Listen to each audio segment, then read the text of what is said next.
We have had some huge severe weather outbreaks over the last several days, including many strong tornadoes and really huge hail across a large chunk of the United States. But I do have some good news here, because I do think things are going to quiet down just a little bit as we go into this weekend with a much lower risk for severe weather across much of the country. But the bad news is that I do think we're going to have some increase in uptick of severe weather as we go into early to mid next week. So in today's forecast, we're going to break down exactly what you can expect here over the next 7 to 10 days across the United States, and when the next big severe weather event will be coming to the United States. So let's hop right into what's happening right now across the United States today. And I do want to begin with what we just saw earlier this morning on the infrared imagery, because this really paints a picture for what we've been seeing over the last really 12 to 24 hours across the southeast and the southern plains. We had some massive hailstorms in Texas yesterday. We had a couple of storms upwards of 5 inches in diameter for hail. We actually had that confirmed over in Johnson City, Texas, just west of Austin. So there were some huge hailstorms yesterday.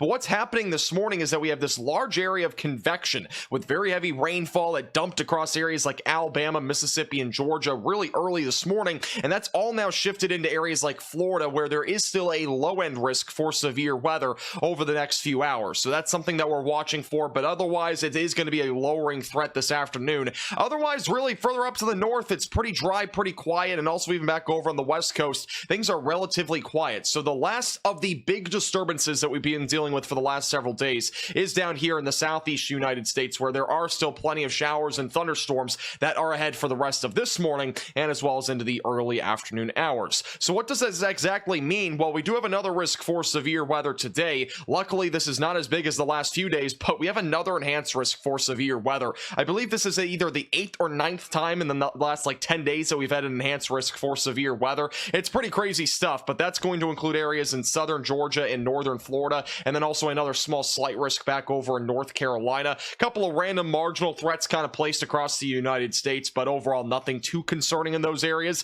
The main concern for today is going to be damaging winds in the southeast. There is going to be a low tornado risk and as well as a low hail risk, which is really going to exist this morning and maybe a little bit into the afternoon hours. So this is what's out there right now. We got a couple of different little complexes of storms that are going to produce some damaging wind potential, maybe an isolated tornado. As we go later into this morning, that secondary area of storms will push into northern Florida, bringing the potential for some damaging winds, maybe some isolated hail, and maybe a brief tornado. And then as we go closer to 2-3 o'clock in the afternoon, things are really calming down in Florida. We'll have to turn our attention to North Carolina during the afternoon for some more showers and thunderstorms. Again, damaging winds and maybe a brief tornado being possible, but it should remain a low risk overall. And then once we get closer to 5 to 6 o'clock, those storms do continue to push east, and overall the severe weather should be a much lower risk. And then we are going to turn our attention to what's happening this weekend and as well as into early next week. And why is that? Well, things are about to get very interesting across the United States, and we are going to begin with the jet stream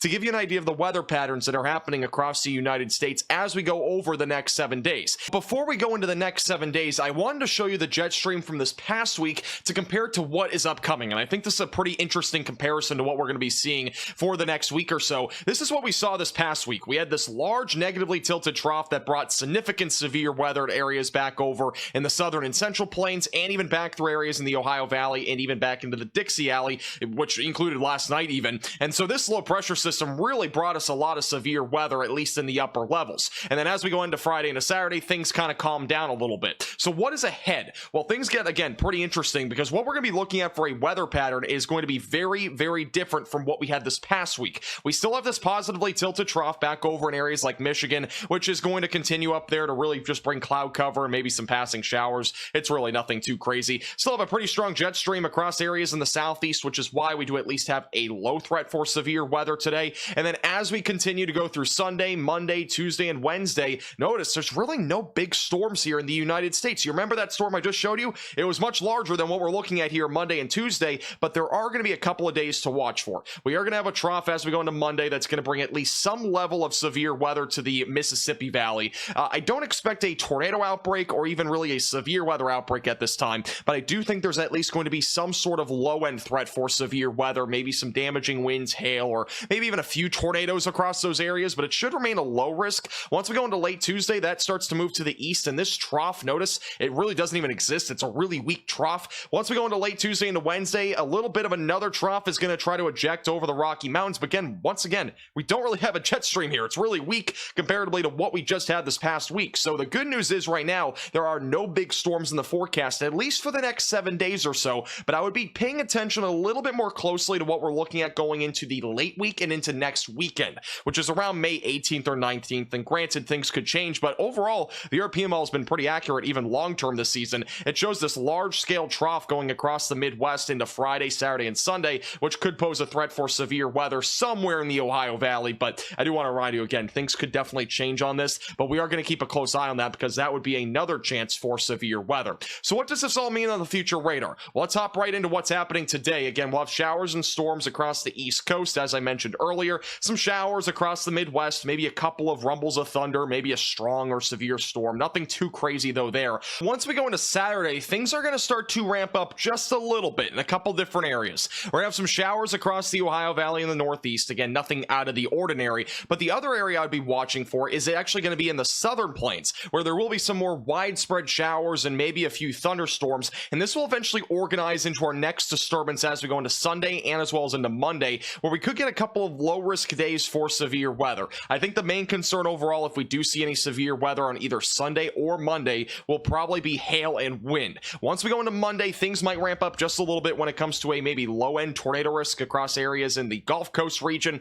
and as well as even back through Arkansas. So that'll be for most of the day Monday. And then once we go into Tuesday, this disturbance moves a bit further out to the east, where we might also get another small elevated area of severe weather in the southeast, including Georgia, South Carolina, and maybe Florida. And by the time we go into Wednesday, that moves to the east. By Thursday, another strong band of showers and maybe some thunderstorms possible in much of the Midwest and possibly back through the southern plains by next Thursday. And then by Friday and Saturday, that is when the more concerning, I would say, disturbance might start to come back into play for areas like the Midwest and the Ohio Valley. But I do want to remind you again, anything that's really beyond next Friday does remain highly uncertain since it is just so far out. Now, there will be a slightly more elevated risk for severe weather on Monday, and the reason why is because we're going to have a lot of moisture, as the Dixie Alley obviously is very close to that body of water near the Gulf of Mexico. It's going to lead to more moisture in that area. In addition to that, we're going to have plenty of instability, so that's another thing to watch out for, since it's going to have some ingredients there. There will be a little bit of wind shear, but probably not a lot, and probably not enough to again produce a tornado outbreak per se. I also wanted to show you the machine-based learning program that can predict severe weather events ahead of time on an SPC type scale.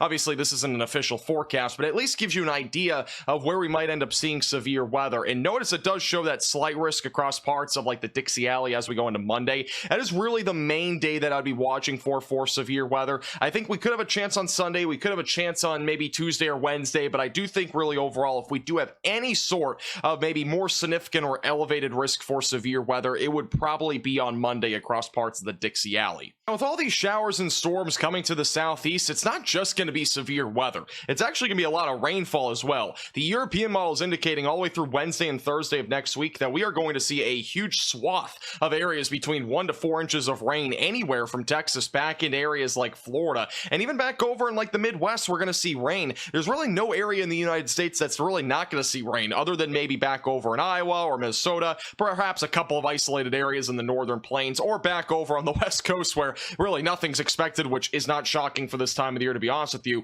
And the last thing I did want to touch on is that the temperatures for the middle of March are likely going to be above average for most of the country. Right now, we do have a kind of a dividing line right now between below average and above average temperatures, but overall, that's going to kind of filter out, and we're going to be mostly above average as we go into the middle of May before that next potential big severe weather event is going to be coming. So overall, pretty minimal severe weather for the next few days. Luckily, it is nothing compared to what we saw this past week, and I'm so glad we can at least take a break and maybe go on vacation for some of us overall here over the next few days. Also, I do want to remind you that our members only computer building and studio setup stream is going to be later today, so if you want to check that out, again, become a member. The link is in the top of the description. It's also the join button down below. Thank you so much for watching. Make sure to like the button down below and subscribe if you've not already.